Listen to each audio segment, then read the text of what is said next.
Well, I am conducting another of our COVID conversations from St John's, and after a little bit of going to and fro with technology, I'm very glad to be able to be talking to Craig Banfield, the manager of our co-op here in Farncombe.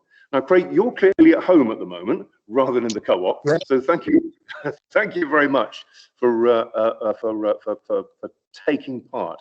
We're using Microsoft Teams, so it's a little bit different from Zoom.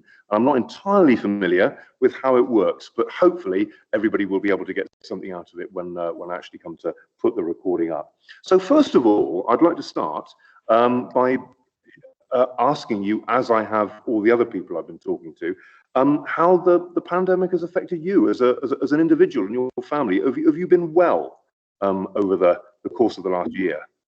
I mean, I've been perfectly well and completely unaffected by COVID, to be fair, myself. My brother thinks he had it, but he recovered fine. He wasn't really that ill at all. Yeah. Although the only thing I've had, actually, you might have noticed, that I was missing from the stores for sort of like 5 weeks.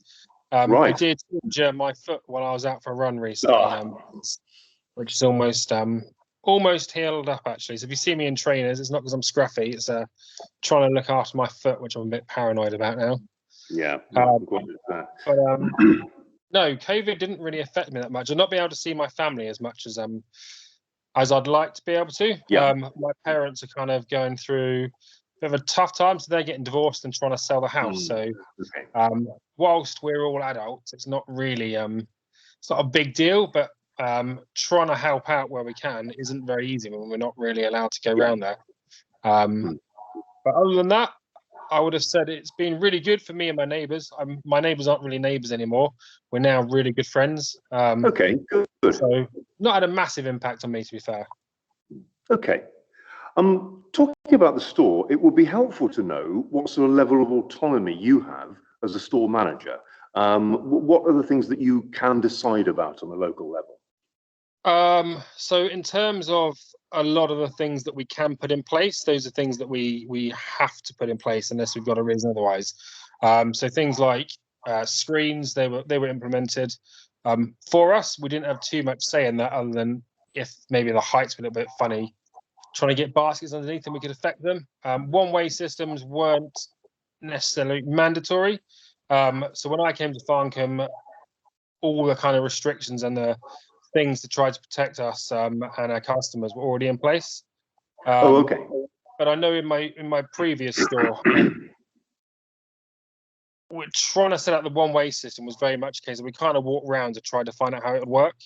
And in the Farncombe, whether everyone's noticed it or not, having an odd number of aisles means it isn't really an ideal solution because you end up with two going the same way.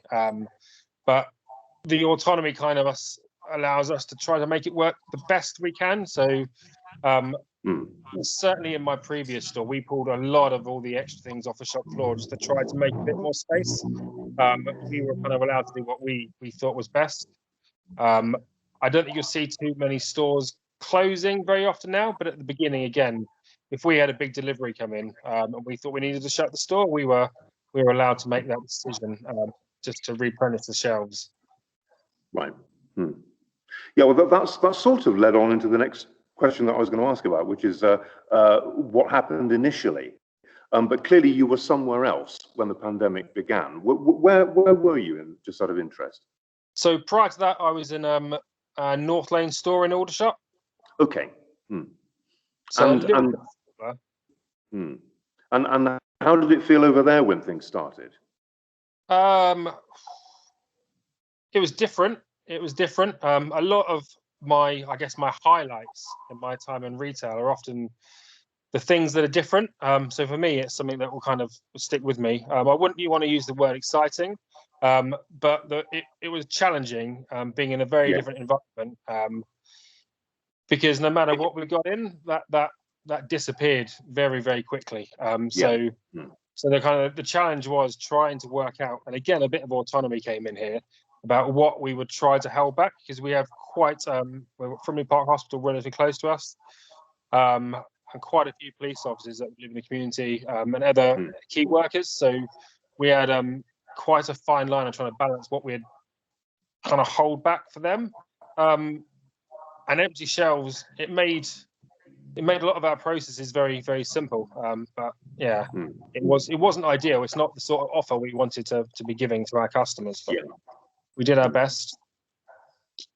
So by the time you moved over to Farncombe, had that sort of acute period at the beginning come to an end? When did you make it over here? Oh, that's a good question. About 11 months ago, I think I came to Farncombe. Right. Oh, okay. Yes. I'm not going to lie, time has flown by, but it was certainly after that initial impact, and it's when things are starting to get back to in terms of stock levels, a sense of normality. Yeah. Well, again, that was one of the things I was going to ask about. So this might apply to when you were over in Aldershot rather than here. But were there shortages of particular things that you had to take into account of, and managing input into the store? I mean, I remember. I can't remember when we stopped doing it, but I remember again in the early days having to queue up to get into the store over here and so forth. Yes. So was that an issue? Was that an issue over in Aldershot as well? In Aldershot, it was a big issue. So in Farncombe, we have a much higher capacity of people we can allow in, and we don't. Farncombe is a little bit of a different community. So Aldershot, we could have a queue of. The biggest I saw was 30 people waiting to get into us. Right. Okay. We would say maybe 30% less money than Farncombe would. So we could be significantly busier, and we could have that queue there for an hour at times. So, right. Okay. This is a difficult thing to try to manage. But the last thing we ever wanted to do was shut the store unless we really had to, which we avoided. But I think like a lot of stores, we did shut a little bit earlier just to give us a bit of time to recover.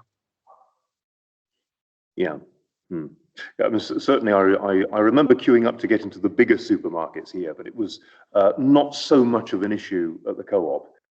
It was the queues were a lot shorter, put it like that. We only went just round the corner rather than snaking roundabout and up and down and having to wait an hour to get in. My impression is that the public around here have been reasonably well behaved and compliant with the restrictions that have had to be introduced. Although people who talk to me from other parts of the country tell me all sorts of different stories about shop staff having a very difficult time with members of the public not wanting to be compliant and so on. What's been your impression here? I would have said only positive things, to be fair. Quite surprisingly, everyone, I mean, it's a bit of a British thing to say that people like to queue, but everybody seemed very quick to form a queue, even if we weren't actually managing a queue outside at the time. If the door happened to be on automatic and be shut, you might find that people just started queuing on their own. I mean, you'd go out there, but no, it's fine to come in, it's fine. So yeah, everyone was understanding. I don't think I've ever had a problem with anybody causing us any issues. I think sometimes, and I don't think it's anything to do with retailers at all, the only thing we've really seen sometimes is a little bit of misunderstanding between customers in terms of wearing a face masks. But normally, a little explanations kind of explain why they're not wearing a face mask. But I think after the first few months, everybody kind of learned how to identify with little lanyards and stuff of sunflowers and things that people were exempt. But everyone, I think, was more than happy to help us out there, but very understanding. Yeah, everything's been a steep learning curve, hasn't it, in all sorts of different ways. And as you say, the management of all that has been part of that. I'm interested in how our attitudes as a society might have changed or might be on the way to changing as a result of what we've been through over the last year or so. And one of the things that strikes me, and certainly I think again was very apparent in the early stages of the pandemic, was how dependent we were on stores and shops, and particularly for food and basic supplies of things. I remember speaking to a member of the congregation who I happened to encounter on the street just a couple of weeks after the first lockdown started, when I was on my daily state-sponsored exercise around. And I know that she works in one of the supermarkets, and I said, how does it feel to be a key worker? And she said, well, I wasn't where I was until a couple of weeks ago, but now I discover I'm really important. And there was sort of that feel about it, wasn't there? Do you think we have a better appreciation of how dependent we are on how particularly our food supply is managed, of which you and the store are a really key part?